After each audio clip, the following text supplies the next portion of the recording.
শুনেছি সমালোচনার চেয়ে আত্মসমালোচনা ভালো। আত্মসমালোচনা সোজা আর সহজ বাংলায় নিজেকেই নিজে বিচার করা। আমিও তাই করছি। আপনি যে দৃষ্টিভঙ্গি থেকে সমালোচনা মনে করবেন সেটি আসলে আমার জায়গায় আত্মসমালোচনা। তো এবার শুরু করা যাক। সচেতনভাবে জন্মের পর বুঝেছি এখানে শেখার, জানার বা বোঝার কোনো বিকল্প নেই। তাই জন্মের পর থেকেই শেখার চেষ্টা করছি, বোঝার চেষ্টা করছি, দেখছি জীবনের রকম ফের।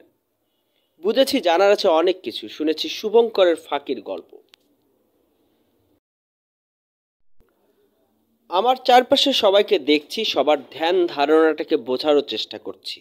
এখানে সব কিছু একটা নিয়মে চলে, যে নিয়মে আপনার আমার বয়স বাড়ে, যে নিয়মে সূর্য ওঠে অস্ত যায়, আর তখনই বোধ, উপলব্ধি অথবা ভাবনা বা ফিলিংস কাজ করে।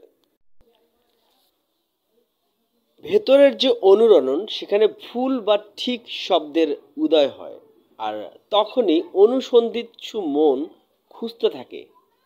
হয়তো এটাই প্রকৃতি। প্রকৃতির নিয়মের সময় গড়িয়ে মানুষ এখন অনেক সচেতন, অনেক এগিয়ে। তা পেছনের যে কোনো সময়ের চেয়ে মানুষ অনেক এগিয়েছে। অনেক ভুল, মিথ্যে, প্রহসন, অনিয়ম, জুলুম, অত্যাচার সব কিছু মারিয়ে সভ্য মানুষ সভ্য এক পৃথিবী গড়ে তুলেছে নিরন্তর।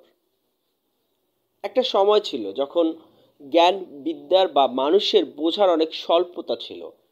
আজকের এই আধুনিক সময়ে মানুষ অনেক বুদ্ধিদীপ্ত, তাই খুব সহজে একজন প্রতারক শ্রেণীর মানুষ অন্য একজন মানুষের অধিকার হরণ করতে পারে না।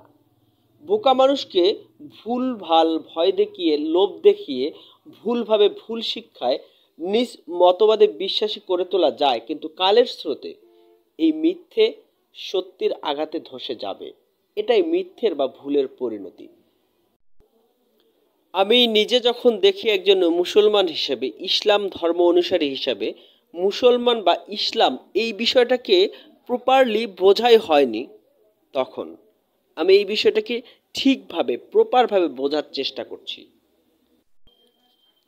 আমি এই সাবজেক্টটির নাম দিয়েছি দ্য রুট অফ ইসলাম।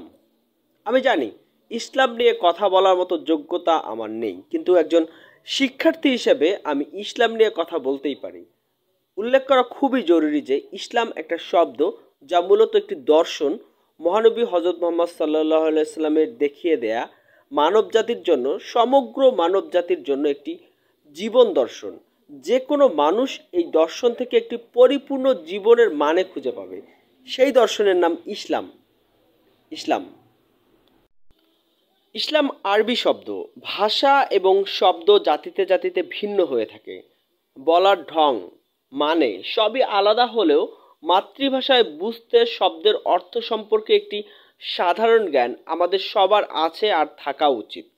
এই একটি বস্তুকে যে কোনো ভাষায় যে কোনো ঢঙে বলা যেতেই পারে, কিন্তু তাতে ওই বস্তুটির অর্থের কোনো পরিবর্তন ঘটে না। আবার এটাও ঠিক, মানুষকে বোঝানোর জন্যই এই ভাষার ব্যবহার। সেই ভাষা বা শব্দের ব্যবহার ও অর্থ দুই বোঝাটা খুবই গুরুত্বপূর্ণ। শব্দের ব্যবহার ও অর্থ দুই বোঝার জন্য খুবই গুরুত্বপূর্ণ।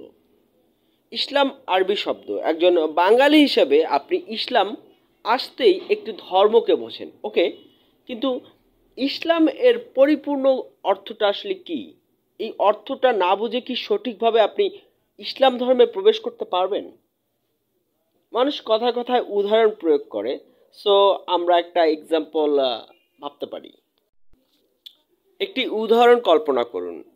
ইসলামকে যদি আপনি ধর্ম হিসেবে বোঝেন, যে এটি তার মূল পার্ট, নাম বা মেইন এন্ট্রি, এটি দিয়েই আপনাকে এন্ট্রি করতে হবে। তো ইসলাম শব্দের বাংলা অর্থ কি? ইসলাম শব্দের বাংলা অর্থ আত্মসমর্পণ। ইসলাম শব্দের অর্থ আত্মসমর্পণ। এটা আমাকে কে শেখাবে? আমি কিভাবে আত্মসমর্পণ করব? কোথায় করব? কার কাছে করব? কিভাবে করব? একজন ছাত্র হিসেবে এটা আমার জন্য খুবই লজ্জার কথা যে আমি ইসলাম শব্দের অর্থ কে শেখাবে এই প্রশ্নটা তুলছি। সরি, আমি অনেক আগেই শিখেছিলাম, জেনেছিলাম যে ইসলাম অর্থ শান্তি, আর তখনই খটকাটা শুরু হয়েছিল। আমাকে এই আরবি শব্দগুলোর প্রপার বাংলা জানতে হবে, বুঝতে হবে, আর এটা বোঝার জন্য আমাকে বাংলা অর্থে বাংলাই বুঝতে হবে, আদারওয়াইজ তা পরিপূর্ণ বোঝা হবে না। তো আমাকে বুঝতে হবে বাংলায়। বাংলায় বাংলায় ইসলাম অর্থ আত্মসমর্পণ। আত্ম মানে নিজের, নিজের বলতে একান্ত আপনার। আপনার দুটি দিক, একটি আউটার আপনার বডি আর একটি ইনার মানে আপনার মন, মাইন্ড। এই মন এবং শরীর একটি আরেকটির পরিপূরক। পরিপূরক বলতে একে অন্যের। আপনার পুরো অস্তিত্বের সমর্পণ, আপনার পুরো অস্তিত্ব সমর্পণ।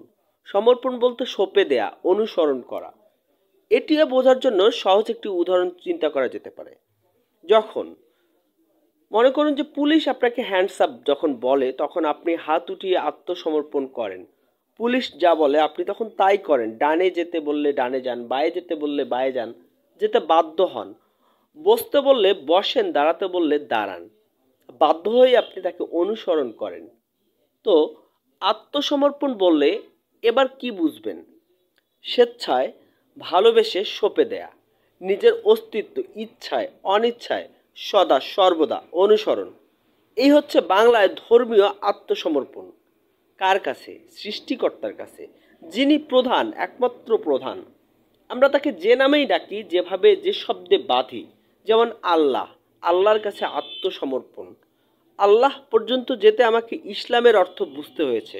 ইসলাম এসেছে নবীজির মাধ্যমে। সো নবীজির মাধ্যমে আল্লাহর কাছে নিজের অস্তিত্বকে সমর্পণ করার নাম হচ্ছে ইসলাম।